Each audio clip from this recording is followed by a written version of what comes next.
Alright, I got an ongoing project here. I'm building a greenhouse. What I did was I bought these polycarbonate panels.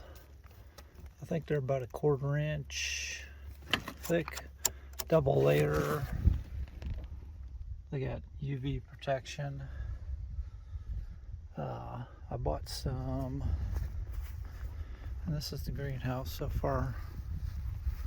So I got the panels, and I was expecting the direction here on the panels to go up and down. These were 6-foot panels.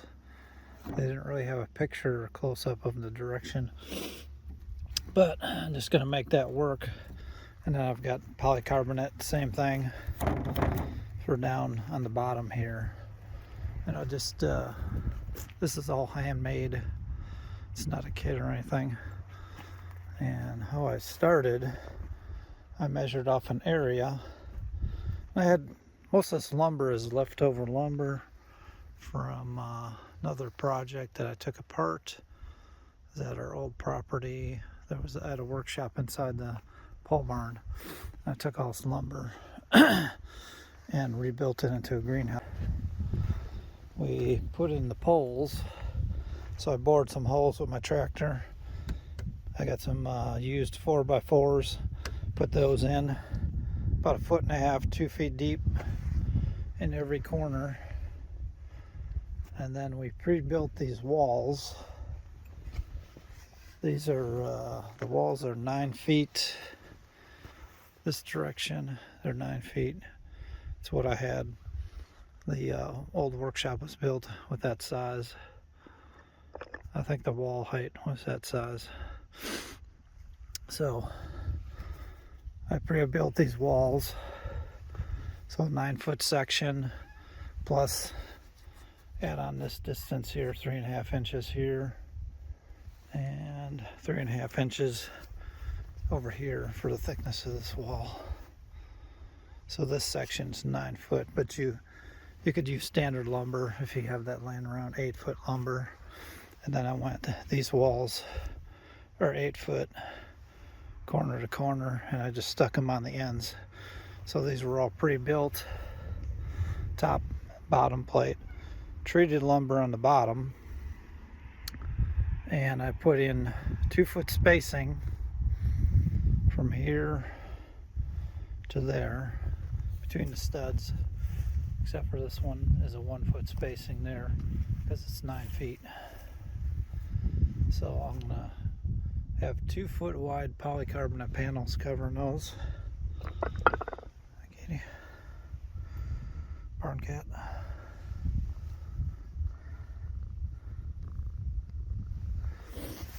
And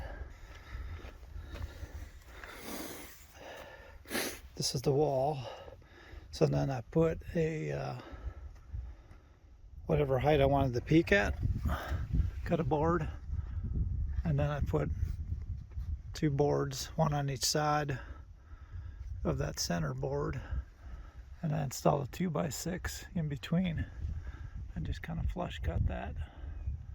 And I used hurricane straps on all the roof rafters, so because we get some wind here, that'll help steady that up. And then when I wanted to, I just took a sawzall, cut here for the door, put a header up there. And right now I'm in the process of putting this blocking in for the polycarbonate panels. So I'm putting these about, see, the roof rafters are a little over 6 foot. That was another thing. The way I did the roof rafters is at first I had the roof rafters from here, and I had them overhanging about 1 foot for overhang. And then if you did that, you'd end up with this part of your roof rafter sitting on the top plate, and then you'd have a gap in here of the thickness of the roof rafter. So then you'd have to fill that gap in somehow. So then I decided to cut the roof rafters and then see how your polycarbonate sits there with no gap. There might be a slight gap in the bottom, you know, a 1/16 of an inch or something, but hardly anything at all. So that's what I decided to do. And then I'm putting this blocking in now to support the polycarbonate panels.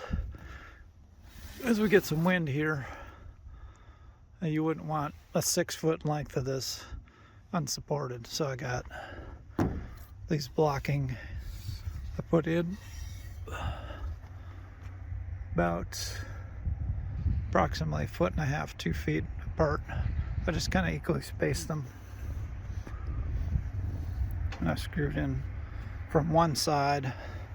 To get them all in a line, I just put one screw from this side here in, and then screwed as I went along. I started over here, put 2 screws in, came back, screwed from this side, then went to the next block, started here, put a screw in, and then 2 screws in, and so on. That way all the blocking is the same distance. And that's pretty much it. That's the entire build.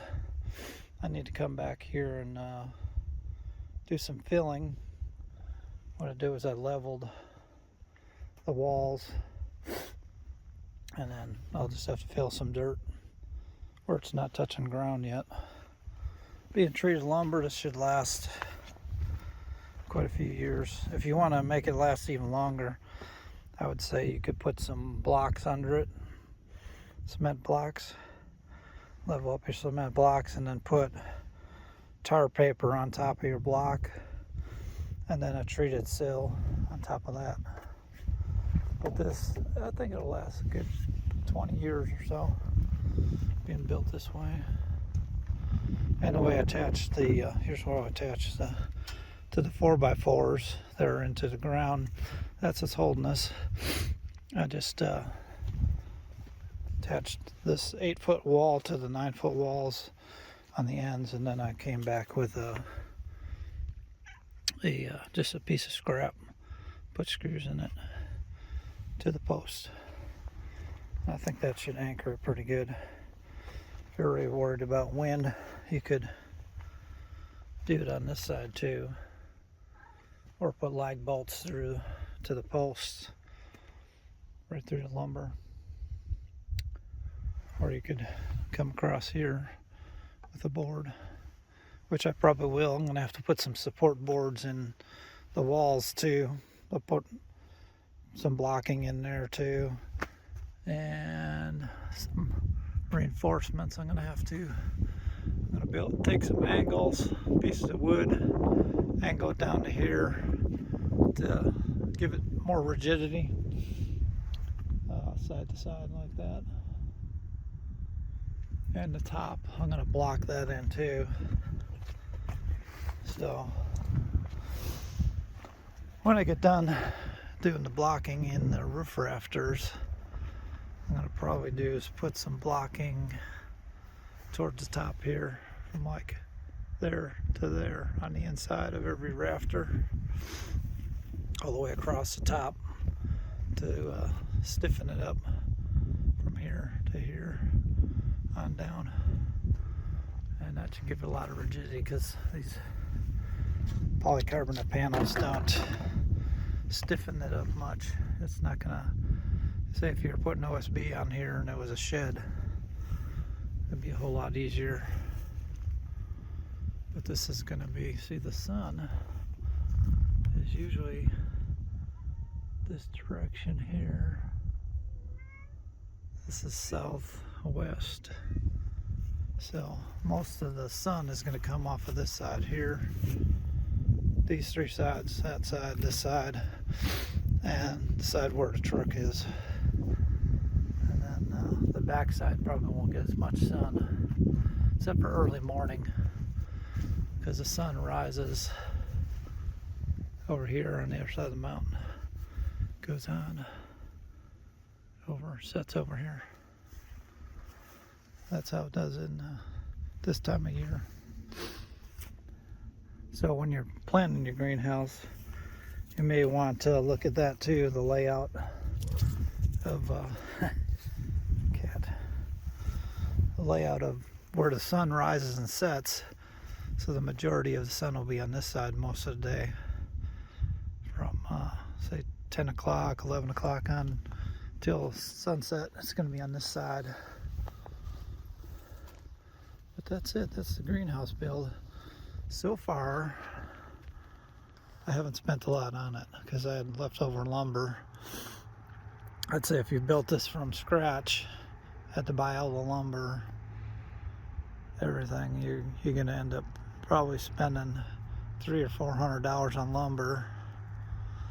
And then the polycarbonate panels, I think were about $350.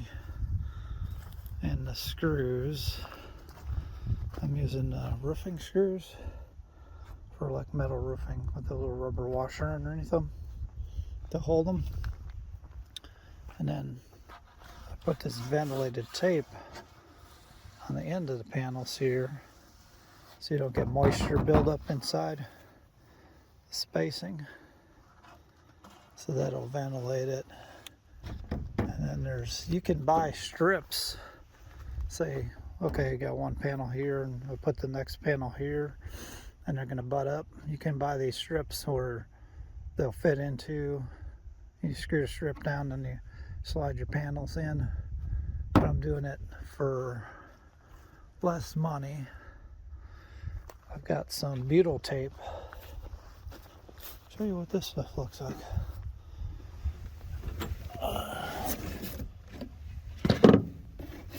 The butyl tape.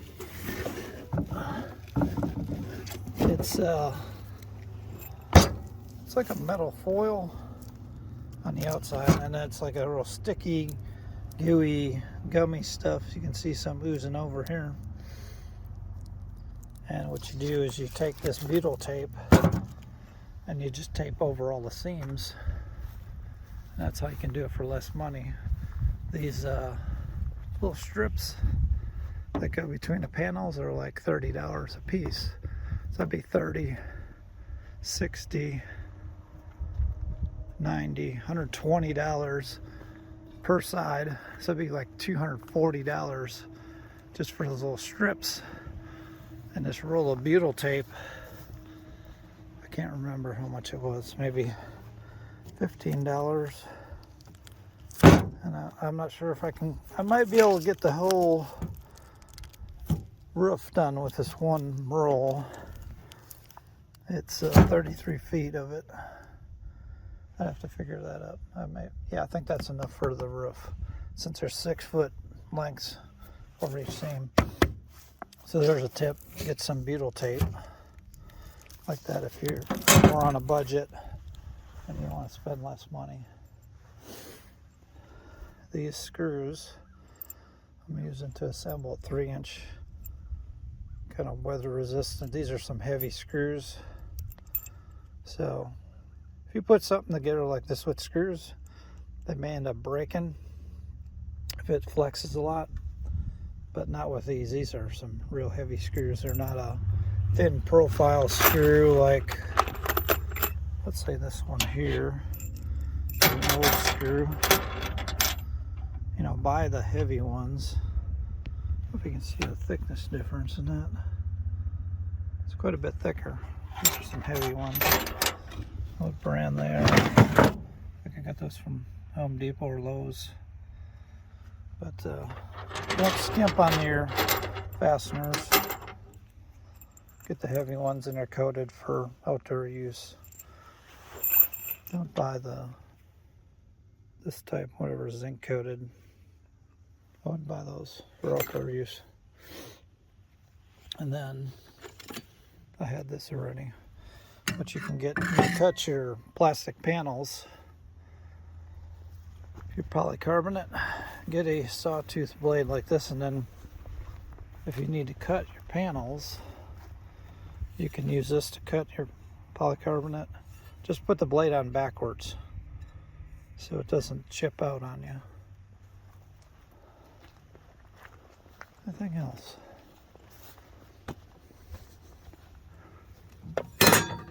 Yeah, this is the tape, the ventilated tape. It's like a kind of like a fiber mesh with sticky back. I'm gonna have to see how this holds up to the weather. This may just peel up after a year or two. It's a 3M product, and it ventilates the panels. You don't get moisture buildup in them. And since I'm putting this over the seams, I won't need to use that, except for on the ends. Normally you would have these grooves. I don't want to have to return these, so I'm just going to go ahead and use them like they are. But normally you'd have these grooves facing not side to side but up and down, and then you put your ventilated part here at the bottom. Oh, another thing I need is a roof cap.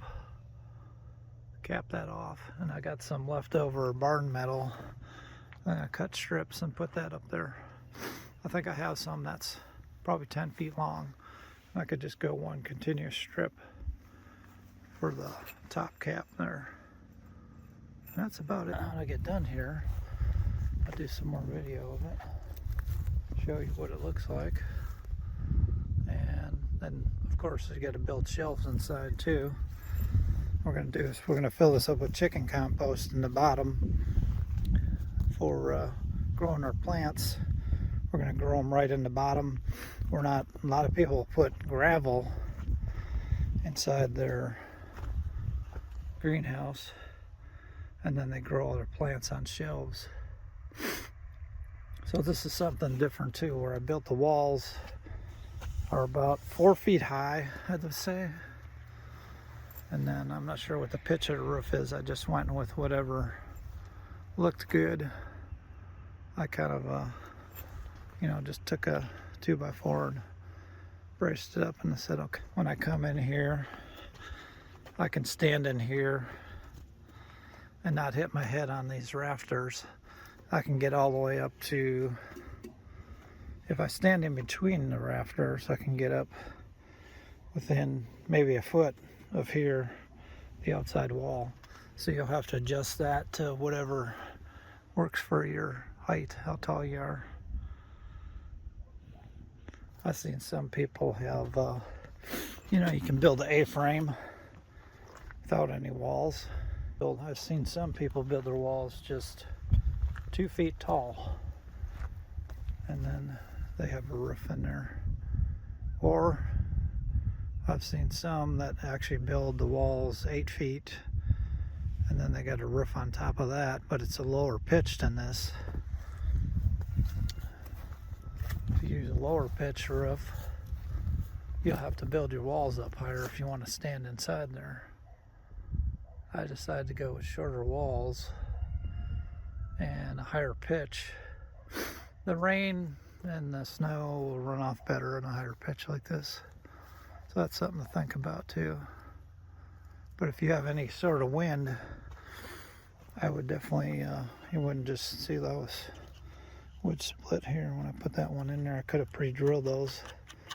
Some of them split, some of them didn't. But I think it'll be okay. I've got these hurricane straps on here. If you got any wind, like it gets pretty windy here, you can get winds 40 miles an hour or up. And I would definitely put the hurricane straps. I wouldn't skimp on that. So that's it, guys. I'll show you a little video once I get all the panels on there. Also, you got to find a way to ventilate. There's another thing. It ends up costing you quite a bit. This is probably, if I had bought the lumber, everything, it would be close to $800 to $1,000 to build this 9 foot by 8 foot. But since I got all used lumber, I bought some lumber, but mostly used lumber. It didn't cost hardly anything. But you also have to think about ventilation. Like you could do your door, put a screen door, or what I'm going to do is put a window, small window in here. I'm going to frame this end here, put a window, or maybe up high I'll put the window. And you can buy these automatic openers. It's like a shock absorber sort of, and when it gets a certain temperature it opens the window. I'll put a couple of those in there for ventilation. I think they're adjustable from like 70 to 80 degrees where they open up and ventilate out the greenhouse. But that's it. Kids having fun.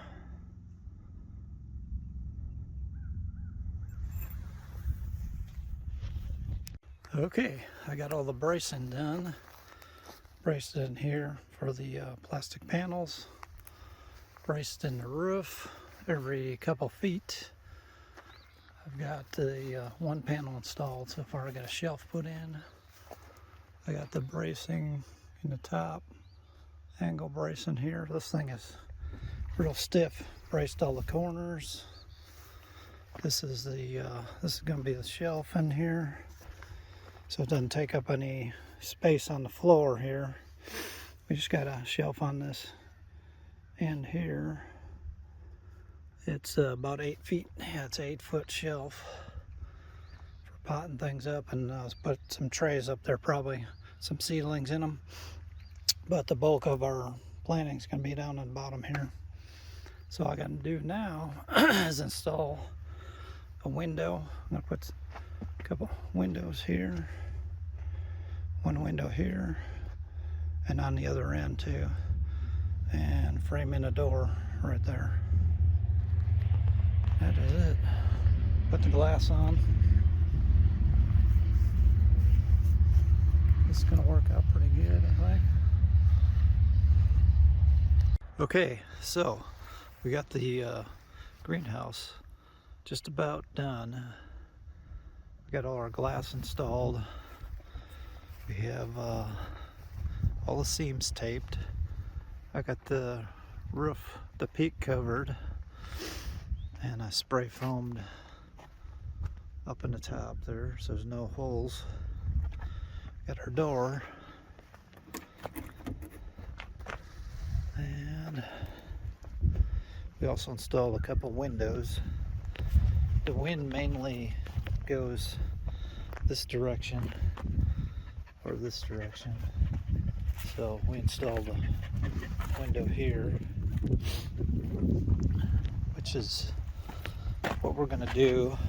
Around the bottom we're going to put some more of these windows in. Right now it's cooler, it's in the 60s, so I thought that was a pretty neat way to do it. We built a little track here, some thin strips of wood, and then you can just lift that up and put put a little bit of that leftover plastic in there. And this one on this side, similar thing, but I built a screen frame for it, and this one goes up like that. So at night we close those up. We're gonna go with I almost got that upside down. We're gonna do, I did two different ones because this would, I may do some deer hunting over here, use a blind, but we're gonna go with that style where it drops down, probably here or here, probably here, because we always got the door. And I also want to build a screen door from the inside where we can just close that screen door up if we open the outside door.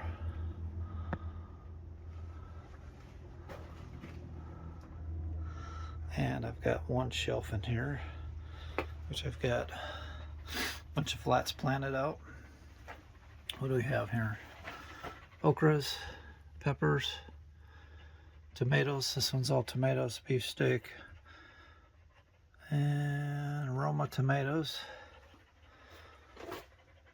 This one is, let's see, BS, Brussels sprouts and broccoli, or not broccoli, forgot what that is. But this one's broccoli. All broccoli, that whole thing, flat as broccoli. You got a thing of lavender here. Okay, so we also have some elderberry plants. We took some cuttings from on the other end of the farm, where there's a creek down there. And we got these cuttings started. So they're enjoying the heat in here. Also took the shovel and dug it up in here just to loosen the dirt up in here. So we're going to plant on the ground, directly into the ground. We're not having any pavers or gravel or anything in here. So I'm thinking putting in another shelf also, and another window like this that slides up and down. Probably right here. Cut that plastic and make another window there, so we have better ventilation. And once I get the screen door in too, it'll ventilate a lot better. I didn't want to cut any of the, a lot of people cut the top panels here on the roof. And they'll, you know, ventilate them out, hinge them out, and that. I just didn't want to deal with the water leaks. I think if you open the whole bottom of this, like in summer, we could take the whole panels off. All the bottom panels. So I didn't tape any of those panels. I'll show you. See, on the roof panels, I got this waterproof tape. That's that real sticky, gooey stuff. Look how sticky that is. It's very waterproof. So I got all that on all the joints out here. It rained once before I got this tape because I ran out of tape. I had to order more. So these panels got filled with water, but I think eventually that'll come out of there because I've got the ventilated tape on the bottom here, so that air flows through. I got to put some of that ventilated tape here yet. So that's the greenhouse. I've got a wireless thermometer. The house is probably 200 feet, about 200 feet probably away. And I put a wireless sensor in here to a thermostat thermometer inside the house. And I also have this for when I'm out here. I can take a look. See, I think it's about 55 degrees right now. And it's 80 in here. So I just opened it up not too long ago, maybe 15-20 minutes ago. That's the only ventilation we got, is those two windows and the door right now. So it's going to get a little hotter, but cool temp still. So at night it's getting down to 40. But that's the start of it. I want to put another shelf. Kind of rambling, but put another shelf down here. We can store some things like pot and soil, water, jugs, everything. I got a thing of screen for the other windows we're going to make on the sides. It was before I foamed in up here. See that foam up in there at the top? There's a gap. Before I foamed that in, at night it would cool down really fast in here. So the air would just flow, all the hot air would flow right out the top. So I foamed that in, and now it's probably holding 10 degrees above whatever temperature's outside. It's a nice day. And then we also put a window here, which I think we don't really need this window. I may put an automatic vent on there for like emergencies. I'll have to take that latch off in there then. But that's it. That's a simple. This is like a $500 or $600 greenhouse with the acrylic plastic panels on it, and it's about 9 feet this way, 8 feet that way. The reason why it was not too inexpensive, I ordered the acrylic panels off of Amazon, and most of the wood we had left over from a different building. So, and that metal on the roof cap is left over too. Just stuff we had laying around. So it didn't cost too much. I think I spent probably $50 or $60 on screws to hold those panels on, and maybe that much on wood. Probably less than 100 on wood. That's it, guys. I think it's a good looking greenhouse.